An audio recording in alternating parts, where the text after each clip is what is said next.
મિર્ચી morning. ધ્વનિતભાઈ, ક્યારેક ખેડૂતોના પ્રશ્નો વિશે બોલવાનું રાખો. એ ધ્વનિત, ક્યારેક શિક્ષકોના પ્રશ્નો વિશે તો બોલવાનું રાખ. આ બધા આરજેસ બોગસ. જોયા કદી કોઈ આરજેને ગુરુ પૂર્ણિમા વિશે વાતો કરતા? આમ તો બધા ચાપલાઓ દિવાળીમાં પ્રદૂષણની દુહાઈ દેતા હોય છે.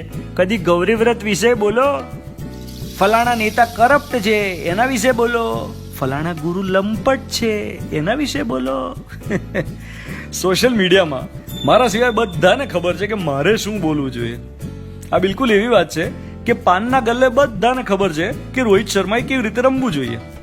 જ્યારથી વોટ્સએપ, ફેસબુક, ટ્વિટર થકી અભિવ્યક્તિ સ્વાતંત્ર્ય મળ્યું છે ત્યારથી ઘણા બધાને એમ જ લાગે છે કે અમારો જ કક્કો ખરો.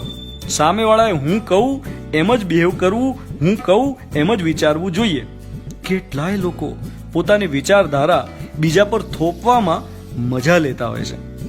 એમણે પોતાને તો એક લેબલમાં કેદ કરી લીધા હોય ને બીજાને પણ એ લેબલની કેદના સકંજામાં લેવા માંગતા હોય. ચલો, સોશિયલ મીડિયા તો આભાસી જગ્યા છે. આપણે ઘરનું ઉદાહરણ લઈએ.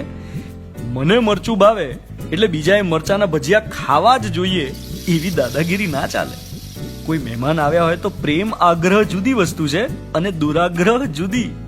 હું ડોક્ટર બન્યો એટલે મારો દીકરો ડોક્ટર જ બનવો જોઈએ એ જીદ બાળકના વ્યક્તિત્વને છિન્ન ભિન્ન કરી નાખે છે. પરિવારનું ઔદાર્ય એમાં છે કે પરંપરા અને એની પાછળના તર્ક યોગ્ય રીતે નવી પેઢીને શીખવે. પરંતુ નવી પેઢી જો કોઈ મૌલિક વિચાર રજૂ કરે તો એને સમજે. અયોગ્ય હોય તો યોગ્ય દિશા બતાવે, મઠારે, પણ એટલા સક્ષમ બનાવે કે નવી પેઢીની સૂઝ ખીલે, નિર્ણય શક્તિ સ્વતંત્ર રીતે ખીલે. નવી જનરેશન પોતે પોતાના નિર્ણય લેતી થાય અને જૂની જનરેશનનું માન સચવાય. આ બંને સમાંતરે વહેતા વહેણ છે. એવું નહીં કે જડતાને થોપી દેવામાં આવે અને વાત ટોક્સિક બુલિંગ કે ઓનર કિલિંગ સુધી જતી રહે. અસલી આઝાદી શેમાં છે? અસલી અભિવ્યક્તિ સ્વાતંત્ર્ય શેમાં છે? સામેવાળી વ્યક્તિ, જે વ્યક્તિ જેવા છે તેવા સ્વીકારવાનો સર્વસમાવેશક અભિગમ. બાકી કોણે શું બોલવું, કોની સાથે બોલવું, કેવું જમવું, કેવી રીતે રહેવું, કોણે કોની સાથે રહેવું, આ બધા વિશે આપણી સૌની અંગત માન્યતાઓ છે અને એની સાથે સામેવાળાના વિચારો સેટ ના થાય એટલે ઓહો અમારી તો લાગણી દુભાઈ, ચાલો માફી માંગો, ચાલો માફી માંગો, એનું હથિયાર ચલાવવાનું. સરવાળે મળે શું?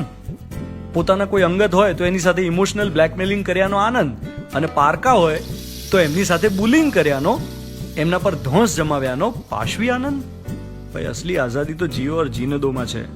સામાજિક જવાબદારી, સામાજિક વિવેક ચૂક્યા વિનાનું વર્તન એ અસલી આઝાદી છે.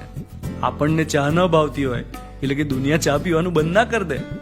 ઘરના અંગત સંબંધોથી લઈને દેશ અને દુનિયા વિશેની આપણી સમજને આખી વાત લાગુ પડે છે. You are listening to Mirchi. હું છું ધ્વનિત, તમારી સાથે. Good morning my dear.